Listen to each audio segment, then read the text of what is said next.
Você acha que a justiça foi feita quando o agressor de alguém da sua família teve o seu pescoço decapitado? E você acha que alguns segundos lá na guilhotina é suficiente para poder reparar a sua dor? Então a gente já começa com essa polêmica aí. A gente sabe que essa é uma história de vingança. A gente sabe que o Edmond Dantes busca a vingança das pessoas que colocaram ele lá na cadeia. Ele escapou da prisão. Por todo o tempo que ele teve lá preso, durante anos perdidos da sua vida, a única coisa que ele queria... 19. A única coisa que ele queria era sair de lá e buscar essa reparação. A gente vai ter papo.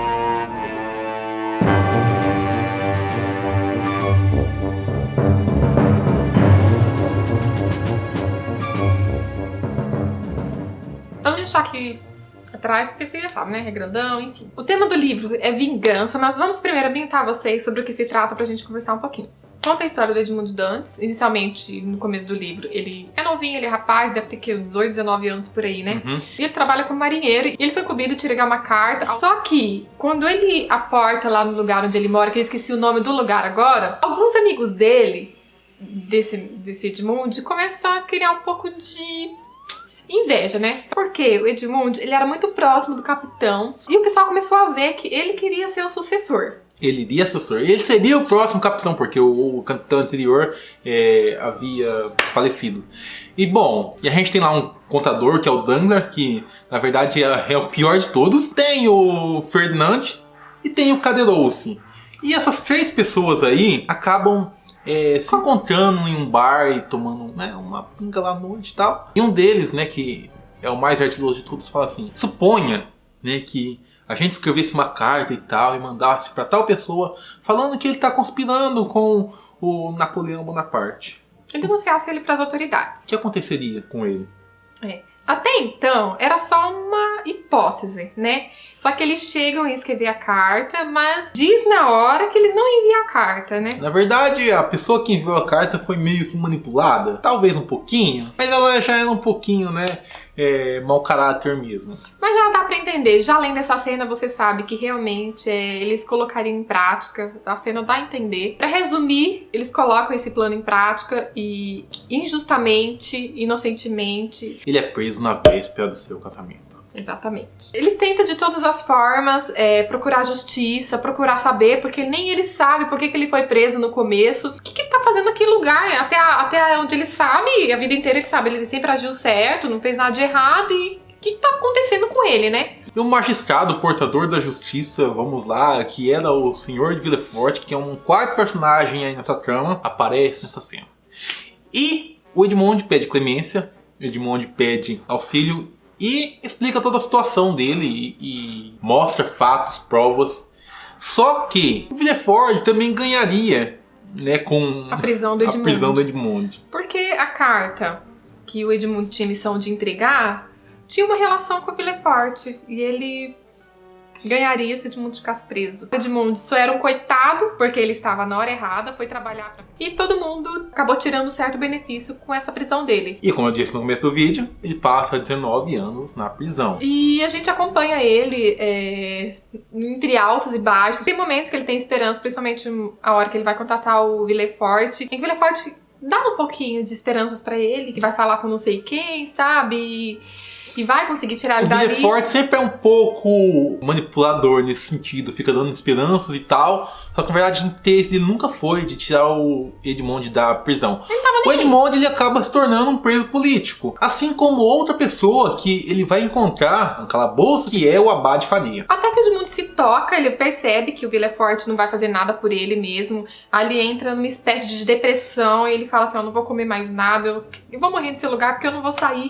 A gente sabe que as prisões de antigamente não era igual às de hoje, era uma coisa bem deplorável mesmo, não que hoje seja, né, um hotel 5 estrelas, mas antigamente era pior, era aquele lugar úmido, né, a alimentação, enfim, era bem escassa. As pessoas que eram presas eram desprovidas de todo e qualquer benefício em prol dos direitos humanos. Ele começou a ver os anos passar bem arrastadamente, porque não tinha um livrinho pra passar o tempo, né? Ao contrário de nós que temos livros pra passar o tempo, ele não tinha nada pra passar o tempo lá. Eu imagino quanto devia ter sido longo aqueles dias pra ele, olhando pras paredes. Gente, é coisa de enlouquecer. A gente passa pela mente dele, a gente lê as descrições da mente dele, é coisa de ficar louco mesmo, né? Você tá naquele lugar 24 horas por dia, não tem ninguém pra conversar. Até que Enfim, quando ele acha que já vai ficar louco, que não vai aguentar mais, ele acaba conhecendo esse Abade Faria. Esse Abade Faria tem um papel muito importante na vida do Edmund, que vai mudar a vida dele da água pro vinho. Na verdade, o Abade Faria vai mudar a personalidade até do Edmund, vai construir um novo personagem aí. Ele entrou uma pessoa na prisão e vai sair outra totalmente diferente. O Abade Faria é uma pessoa muito instruída, ele conhece inúmeras línguas e, embora seja um pouco fantasioso, um pouco surreal, diz ele que algumas línguas ele aprendeu simplesmente desconstruindo alguns caracteres, algumas coisas, e formulou o resto, né, do idioma que faltava e conseguiu compreender isso. Beleza, a gente aceita, tá bom, né? E vocês imaginem um Sherlock Holmes, um Dr. House, o Abade Faria é um personagem tipo eles, assim.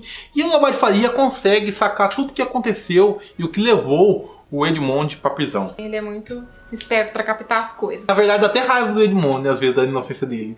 Né, porque no começo ele ia no começo, porque depois o bicho de inocente não tem nada. O livro é separado em 5 partes, né? Se eu não me engano. Mas, particularmente, na minha cabeça, ele tem 2 partes. O antes e o depois da prisão do Edmund Dantes. Aí que tem a segunda parte do livro, tá? Na minha parte pessoal, que tem um intervalo de tempo em que, anos depois, o Edmund aparece todo renovado, todo bonitão. Igual a Fênix, saiu das cinzas e saiu uma pessoa super rica. E ele aparece na sociedade, ele se apresenta na sociedade parisiense como o Conde de Monte Cristo, né? Para você ser conde, você tem que ter um condado. E o condado dele, qual que era? A Ilha de Monte Cristo, que foi a ilha que ele encontrou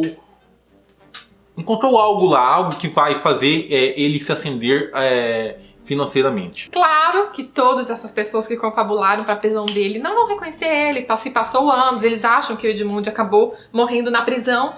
E aí que o negócio começa a pegar fogo, porque ninguém vai reconhecer ele. Ninguém vai reconhecer e ele vai aparecer todo pomposo.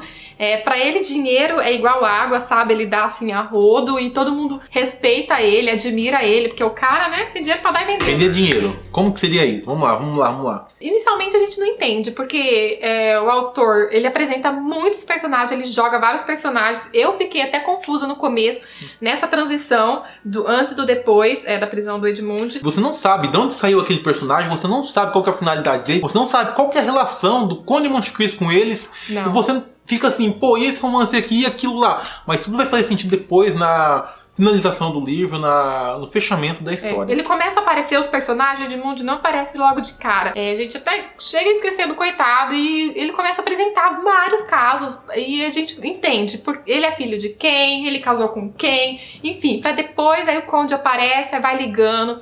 Tanto que que a gente lê mais ou menos em paralelo na mesma época, eu tive que tirar as dúvidas porque eu já tinha esquecido quem era o personagem, tanto que o livro é grande, né, gente? 1.300 páginas, eu acabei me confundindo em alguns momentos aí, mas como nós lemos junto, ele acabou até me ajudando. Uma coisa que é muito engraçado é as pistas que o Edmund vai jogando na cara dos próprios inimigos, né? Soltando indiretas, na verdade são bem diretas, né? Na verdade são chute no peito e você fala assim, nossa, velho! O objetivo do Edmund claramente é a vingança. Ele quer se vingar das pessoas que fizeram o que fizeram com ele. Ele claramente quer a sua vingança, ok?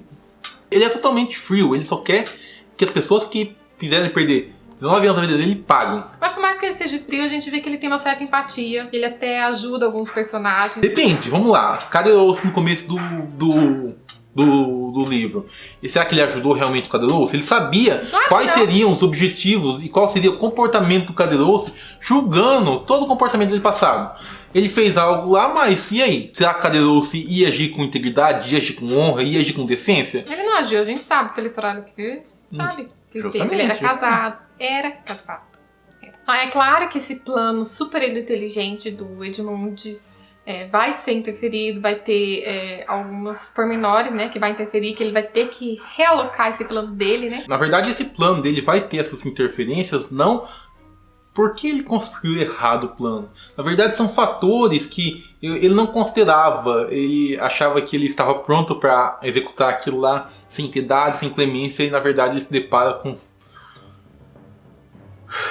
fantasmas do passado que vão atormentar ele e ele não vai conseguir ser inflexível. Tem um personagem muito importante que eu acho legal destacar, que é o pai do Guilefort, que é o Sr. Guilefort. No começo do livro, as primeiras vezes que ele foi apresentado, eu falei, esse cara vai dar trabalho, esse cara, não sei, ele é chato, enfim. Só que depois de um intervalo de tempo que ele é apresentado novamente, Eu gostei dele. Ele foi uma peça-chave. Foi uma peça-chave pra tudo. Ele foi um dos meus personagens preferidos. Ele tem uma sabedoria, ele mexeu os pauzinhos, ele lutou mesmo meio impossibilitado da situação que ele está. Eu não vou falar pra vocês. É um personagem muito importante que, olha... Agora eu faço uma referência ao começo do vídeo, sobre a vingança. O livro vai desconstruir isso imediatamente. Você vai refletir sobre isso. Você vai pensar, e aí, como que seria? Como será que ele deveria se portar? Como não deveria? E agora, como é que vai ser? E você vê o Edmond cedendo algumas situações, e se comportando de uma forma diferente da que ele se comportava no começo do livro. E aí, como é que vai ficar, Edmond? E agora? Como é que vai ser a bagaça aí? Você quer vingança, mas você está preparado para poder executar friamente essa vingança? Alguns personagens vão acabar sendo afetados, alguns que não tinham culpa, como, por exemplo, a mulher... A moça que ele era apaixonado antes de ser preso, que eu esqueci o nome dela agora. Mercedes. A Mercedes, me deu uma dó dela, porque ela era uma coitada, né? Ela tava ali no meio... de toda a situação, e ela não sabia o que fazia, ela tinha um filho pra prezar, pra cuidar. Personagens que você vai pegar um rancinho, tem os personagens, porque você vê que eles têm uns podres, assim, além disso que fizeram com o Edmund. E no livro a gente vai vendo todas as consequências colaterais que a vingança do Edmond vai causar na sociedade no geral. E ele vai levantando questionamentos, igual a Mika falou, se vale a pena, né, perder a vida inteira que foi acontecer com o Edmund pra uma vingança. A nossa impressão é que a gente entendeu, né? Talvez você entenda de uma forma diferente, mas é isso. Eu gostei de ter lido Os Miseráveis esse ano, depois de ter lido esse livro também. São de autores diferentes, são obras diferentes, são coisas diferentes. E a gente percebe toda a distinção entre ele, no caso, e o Jean Valjean, né? Que, são personagens totalmente diferentes e você olha e fala assim, nossa, que massa, como é interessante você ver esses dois pontos de vista, uma pessoa que perdoa tudo, perdoa todos e, sabe, e outro personagem que... Não tá nem aí, ia se vingar, é verdade. Os dois sofreram injustiças, só que cada um agiu diferente. Um teve, né, perdoou todo mundo. E perdoaria de novo, sabe? E o outro... Não, vou me vingar porque, ó, eu não quero saber, vou me vingar. Embora eu tenha lido Os Miseráveis, tenha achado lindo, maravilhoso, eu acho que na vida eu seria Edmond Dantes, porque, mano, eu não sei, vamos ser sinceros aqui agora? Você tá preparado pra poder perdoar tudo? Que eu não tô, mano. Eu não tô falando que eu vou pegar e voltar pra me vingar de todo mundo, mas, sabe, eu não pegaria e ficaria... eu não agiria com o Jean Valjean nunca. Não seria nenhum dos dois, eu não perdoaria. Porque acho que a gente tem limite pra gente ser, né? Trouxa, eu não perdoaria, mas eu também não me vingaria. E por mais que ele tenha sido injustiçado, você tá praticando o que fizeram com você. Tipo assim, eu quero distância, eu não quero ver. Tá uma boa. Ainda mais que ele, tipo assim, conseguiu uma grande fortuna, sabe? Eu ia viver minha vida bem longe, feliz da vida, sabe? Sofrendo daquela fortuna, esquecer dos problemas. Ser mais esperto? Então, porque ele perdeu anos da vida dele pra praticar aquela vingança. E eu ia usufruir da minha vida, né? Mas é isso aí, a gente quer saber a opinião de vocês que leram. Muita coisa que acontece, muitas reviravoltas também, muitas surpresas. A gente tem que contar um pouquinho da história, mas não demos spoilers, tá? A gente não falou muito sobre o livro aqui agora, até porque já vem discutindo vários temas em vídeos, em vlogs, em tags. Então, assim, já abordei bastante coisa, já falei sobre bastante coisa. Mas sobre esse livro, eu vou procurar em alguma tag, sabe? Quando pegar, tiver alguma pergunta assim que eu acho que cabe a história, eu pego, falo e esmiuço pontos que não deu pra esmiuçar aqui. Por mais que ele tenha aquele pano de fundo da época bonapartista, ele não é o foco do livro político. Historicamente, não. Historicamente, não. Ele usou só, né, uma situação que estava acontecendo no momento, tipo partidários, quem, né, defende, quem é contra, enfim. Até por isso o livro é muito mais dinâmico que Os Miseráveis, né? Você consegue ler muito assim mais... mas não é o foco. O foco mesmo é o desenvolvimento da história mesmo. É mais ágil, o livro é mais rápido de ler. Por mais que é grande, ele é mais rápido de ler, viu? Preciso ter querido morrer, Maximilian, para saber como eu vou viver. A frase aqui do final. Enfim, é isso. Vou deixar o link de compra. Eu sei que esse livro é caro. Eu sei. É muito caro. Eu sei, mas eu vou deixar caso vocês queiram comprar outra edição mais barata. Tá? Deixa mais de uma edição, deixa umas 3. Isso. Tá? Mas também se vocês quiserem, ele pode comprar outros livros. Tá? O link aqui tá ali pra vocês comprar o que vocês quiserem. Eu vou deixar nossas redes sociais, eu vou guardar vocês aqui embaixo pra gente conversar, o que vocês acharam, se vocês têm vontade de ler, o que vocês acharam dessa ideia que nós levantamos sobre vingança também. Pode dar a opinião de vocês, o que vocês fariam no lugar de Edmond Dantes. Né? Uhum. Tá? E até o próximo vídeo. Até!